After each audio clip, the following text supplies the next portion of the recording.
নমস্কার, শুরু করছি প্রতিদিনের মতো। আজকেও অঙ্কের আসরে অর্জুন স্যার। তো আজকে আমরা আলোচনা করব ক্লাস 10-এর একটি জ্যামিতি বৃত্ত সম্বন্ধীয় একই বৃত্তাংশস্থ যাবতীয় কোণ সমান। এটা খুবই ইম্পর্টেন্ট, ক্লাস 10-এর পক্ষে। সামনে মাধ্যমিক পরীক্ষা, সকল ছাত্রছাত্রী এটা অবশ্যই দেখবেন। এখন আমি ক্লাস 10-এর উপর বেশি জোর দিয়ে জ্যামিতি, অঙ্ক টঙ্ক সবকিছু করাচ্ছি। এটা যদি আপনারা ফলো করে রাখতে পারেন, আপনাদের অনেক শিক্ষা হবে।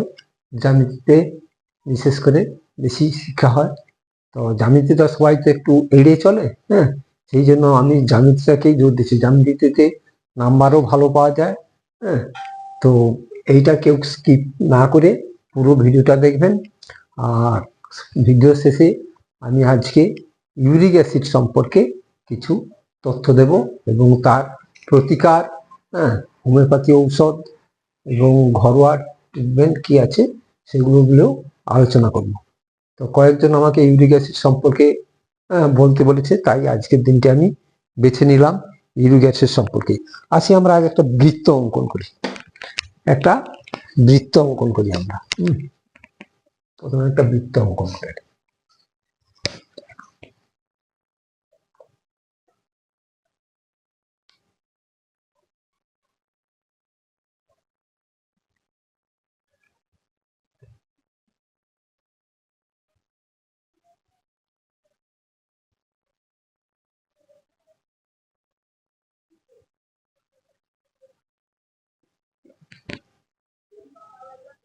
একটা বৃত্ত অঙ্কন করে নিলাম, ঠিক আছে। এইটা ধরো কেন্দ্র। তো এই চাপ একটা নিলাম, এই চাপ আর তো এখান থেকে আমরা দুটো কোণ আঁকি।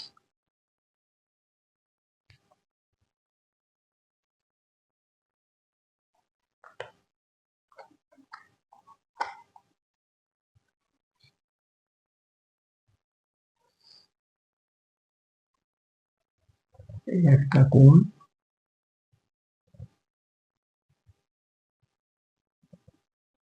আর এই একটা কোণ। কেন্দ্রটা বৃত্ত ধরো ও, ঠিক আছে।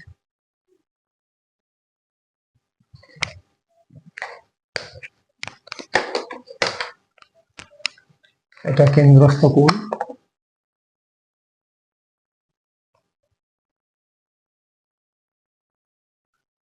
এটা ধরো এ বি বৃত্তচাপ। তো এটা সি নাম দিই, এটার নাম দিই ডি, ঠিক আছে। এই বৃত্ত অঙ্কন করলাম। এবারে আসি কিভাবে আমরা এটাকে লিখব।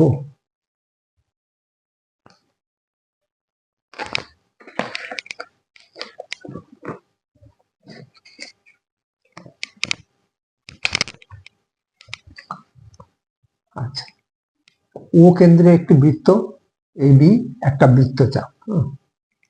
ও কেন্দ্রীয়, ও কেন্দ্রীয়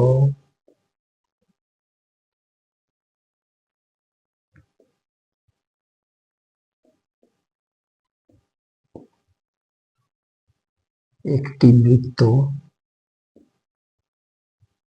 একটি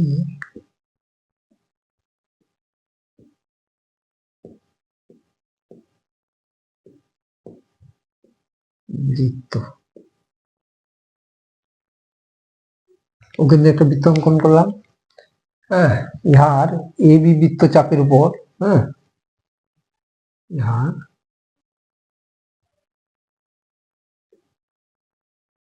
ইহার এ বি বৃত্তচাপের উপর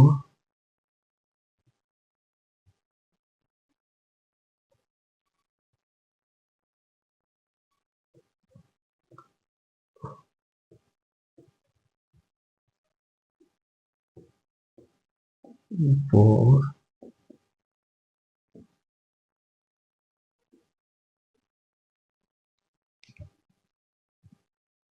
এসিবি কোণ এ সি বি এবং কোণ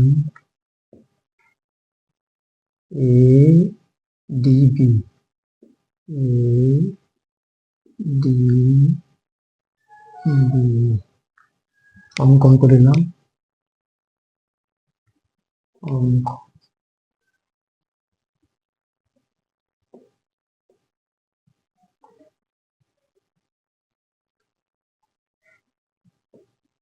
করিলাম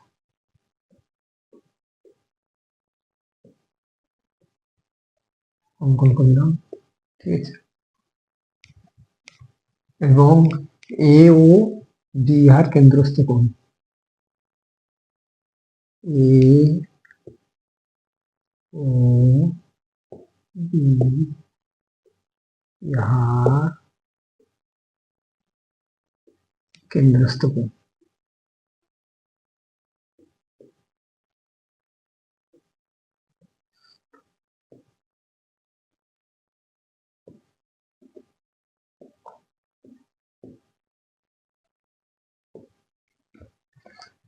প্রমাণ করিতে হইবে যে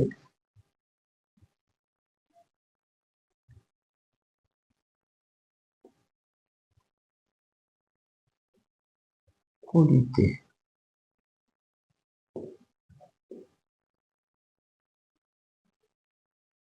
হইবে যে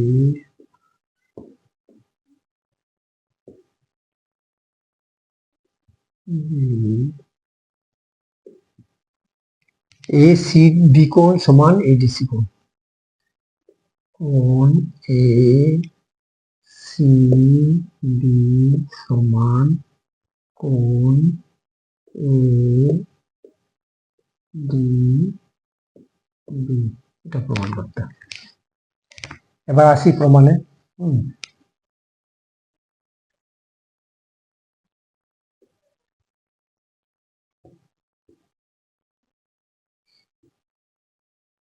কি করে প্রমাণ কর, এখন আমরা দেখতে পাচ্ছি এ ও বি কোণটা একটা কেন্দ্রস্থ কোণ, আর এই এ সি বি এডিসি এই দুটো পরিদৃষ্ট কোণ। আমরা কি জানি যে কেন্দ্রস্থ কোণ পরিদৃষ্ট কোণের দ্বিগুণ হয়। তাহলে আমরা আসছি যে কেন্দ্রস্থ কোণ প্রমাণ এখানে এখানে কেন্দ্রস্থ কোণ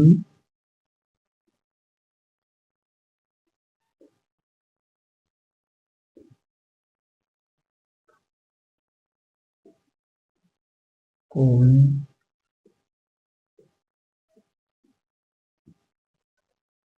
কোণ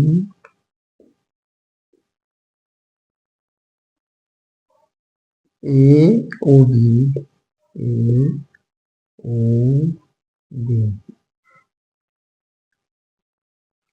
পরিদৃষ্ট কোণ এ সি বি পরিদৃষ্ট কোণ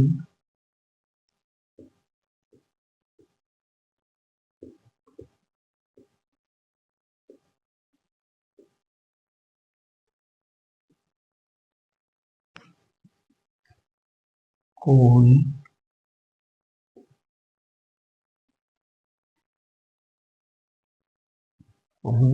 A C B A C B ও কোণ A DB A D B উভয়ের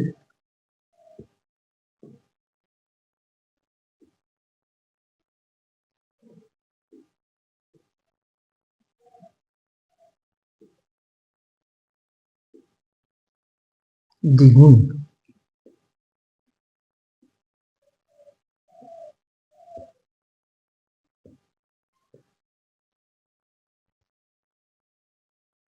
ঠিক আছে, অর্থাৎ কি দাঁড়াচ্ছে, এই কোণটা এর দ্বিগুণ, এই সরি এই কোণটা এ ও বিটা এর দ্বিগুণ, তার মানে কোণ অর্থাৎ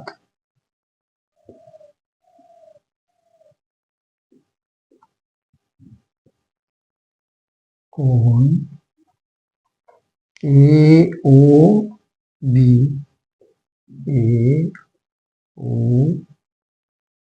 সরি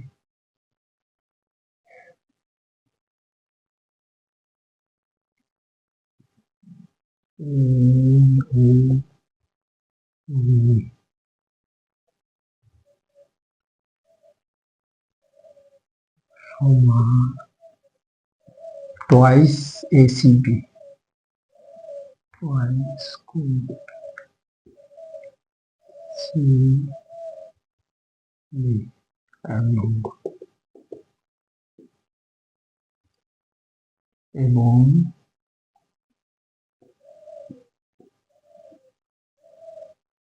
কোণ এ ও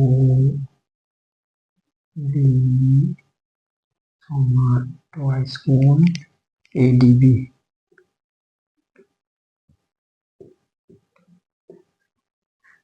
এটা 2 নম্বর।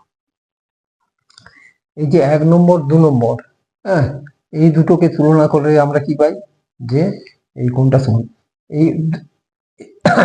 এই কোণের দেখো প্রত্যেকটা অর্ধেক, এইটা মানে এটাও এর দ্বিগুণ আবার এটাও এর দ্বিগুণ, অতএব এই দুটো পরস্পর সমান। তাহলে যেহেতু হ্যাঁ এইটার দ্বিগুণ এইটা, আবার এইটার দ্বিগুণ, একই কোণ, হ্যাঁ, দুটো কোণের দ্বিগুণ হচ্ছে না, অতএব এরা পরস্পর সমান। 1 নম্বর 2 নম্বর তুলনা করে যা পাই, 1 নম্বর ও 2 নম্বর তুলনা করি এবার।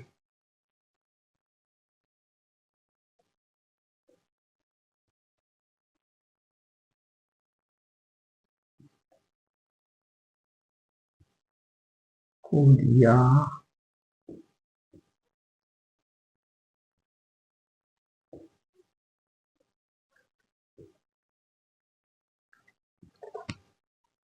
পাই, কি পাই, এই কোণ সমান এই কোণ এ ও বি সমান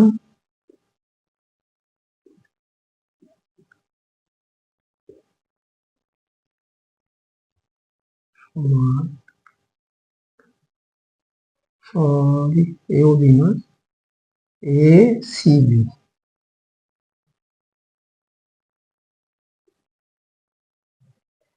এ সি বি সমান এ ডিবি,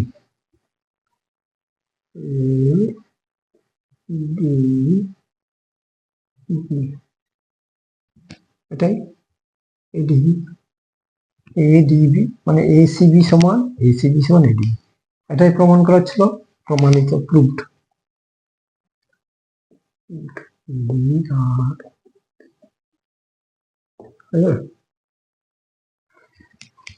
জ্যামিতিটা আরেকবার দেখো, খুব ইম্পর্টেন্ট জ্যামিতি, দশম শ্রেণীর পরীক্ষার জন্য, বিশেষ করে সামনে টেস্ট পরীক্ষা আসতেছে, হ্যাঁ, সেই পরীক্ষার জন্য।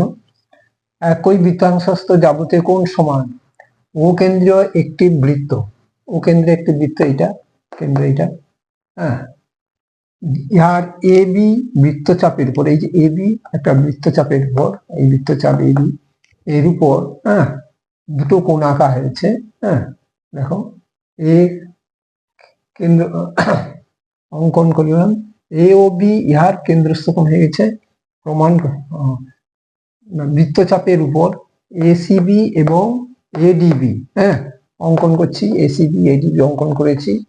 আচ্ছা, এ ও ইহার কেন্দ্রস্থ এ ও বি, এ ও বি ইহার কেন্দ্রস্থ কোণ, ঠিক আছে, প্রমাণ করিতে হইবে যে কোণ এ সিবি সমান কোণ এডিবি, এইটা সমান, এটা প্রমাণ করতে হবে আমার।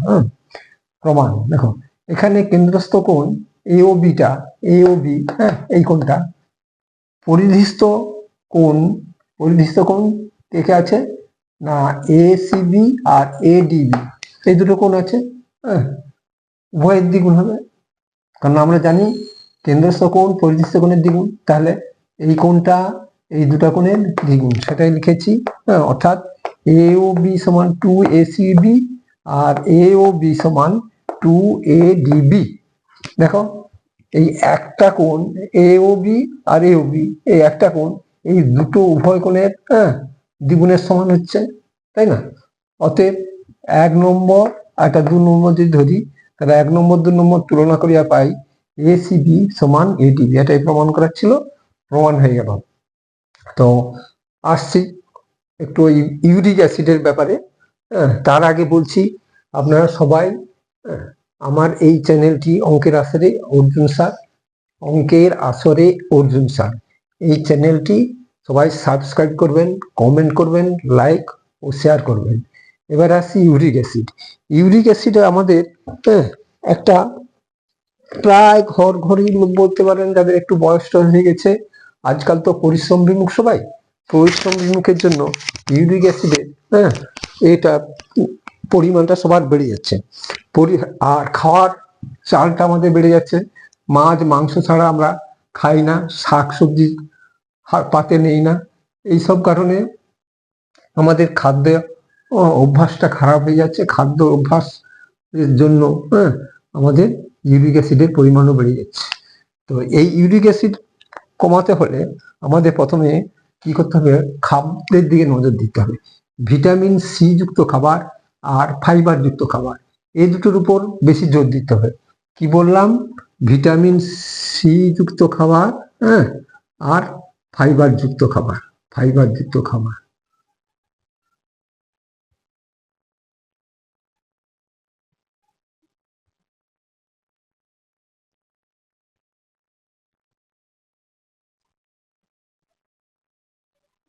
এই দুটোর উপর জোর দিতে হবে। ভিটামিন সি খাবার কি? ভিটামিন সি খাবার হলো টক জাতীয় ফল, কমলা লেবু, তারপর নেসপাতি, নেসপাতি নয়, কমলা লেবু আছে, আমলকি আছে, এইসব জাতীয় ফল হলো ভিটামিন সি যুক্ত ফল। মৌসুমী, এটাও ভিটামিন সি যুক্ত ফল। অর্থাৎ টক জাতীয় ফল, যেগুলো ভিটামিন আছে। ফাইবার জাতীয় কি আছে? বিভিন্ন শাক সবজি, যেমন ধরুন ইসবগুলের ভুসি আছে, খুব উচ্চ ফাইবার যুক্ত। তারপরে ওটস আছে, শসা, এগুলো হচ্ছে গিয়ে বেশি ফাইবার যুক্ত খাবার। এই সমস্ত খাবারের দিকে আমাদের অবশ্যই জোর দিতে হবে। আর দুধ জাতীয় খাবার, যেমন দই, টক দই পাতে যেন অবশ্যই থাকে। তারপরে শশা তো আছেই, আর ডিমের সাদা অংশ, এইগুলো আমাদের খাবারের প্রতি নজর দিতে হবে। এছাড়াও ইউরিক অ্যাসিডে কিছু হোমিওপ্যাথি ঔষধ আছে ইউরিক অ্যাসিডের জন্য, যেমন সালফার, হোমিওপ্যাথি ওষুধ, হোমিও ঔষধ।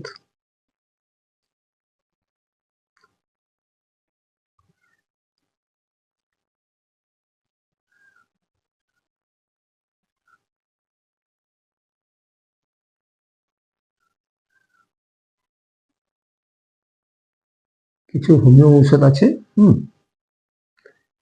যেমন sulphur, rhus tox, natrum muriaticum, benzoicum acidum, এইসব।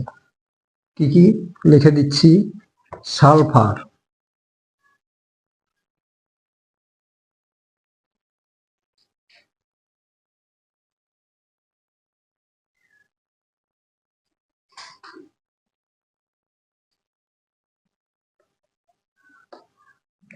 রাস্টাক্স,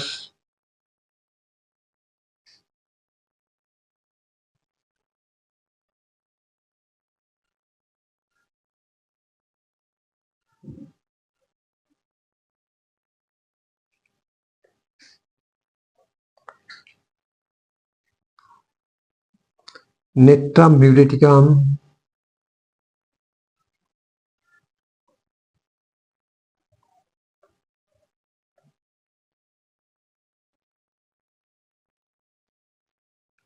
মিউরেটিকাম।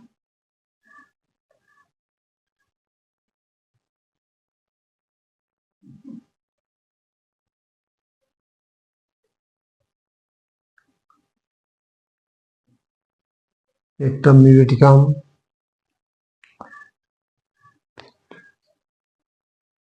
বেঞ্জোইকাম অ্যাসিডাম,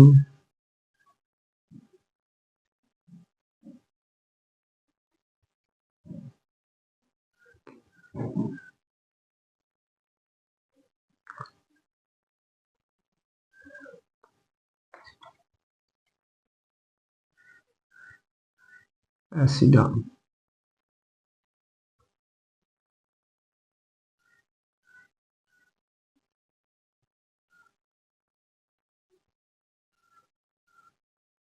বেঞ্জোইকাম অ্যাসিডাম,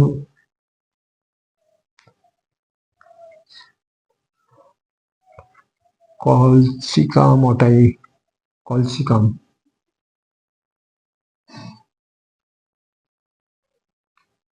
কলসিকাম,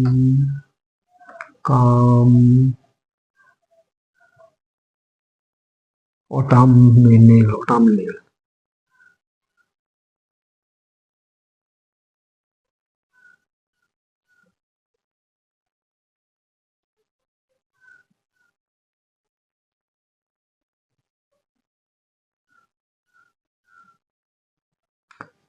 তাহলে ইউরিক অ্যাসিডের আমি কিছু হোমিওপ্যাথি ওষুধও লিখে দিলাম।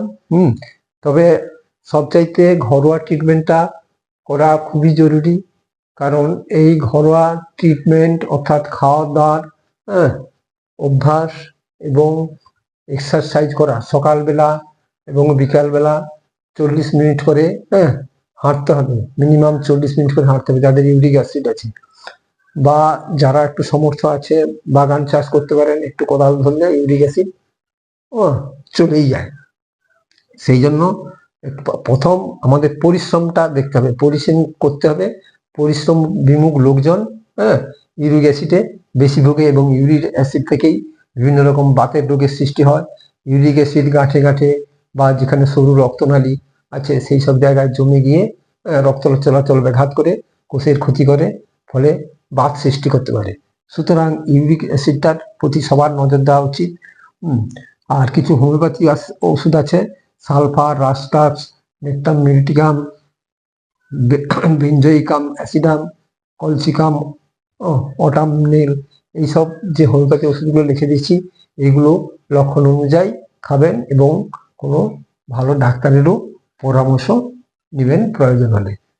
তো আবারও বলছি, আপনারা সবাই আমার অঙ্কের আসরে অর্জুন স্যার এই চ্যানেলটিকে সাবস্ক্রাইব করে রাখবেন, তাহলে আমি প্রতিদিন অঙ্ক এবং তার সাথে সাথে হেলথ টিপস যে দিয়ে থাকি এগুলো আপনারা পেয়ে থাকবেন। যেমন ছাত্রছাত্রীরা তাদের অঙ্কের দিকে পরিপুষ্ট হবে, তেমনি পরিবারের আর সমস্ত ব্যক্তিরা, ছাত্রছাত্রী সহ সবাই শারীরিক দিক থেকে একটা পূর্ণ শান্তি লাভ করবে, সুস্থ শরীর পাবেন। এই বলে আজকে আমার ভিডিওটা শেষ করছি। নমস্কার, সবাই ভালো থাকবেন।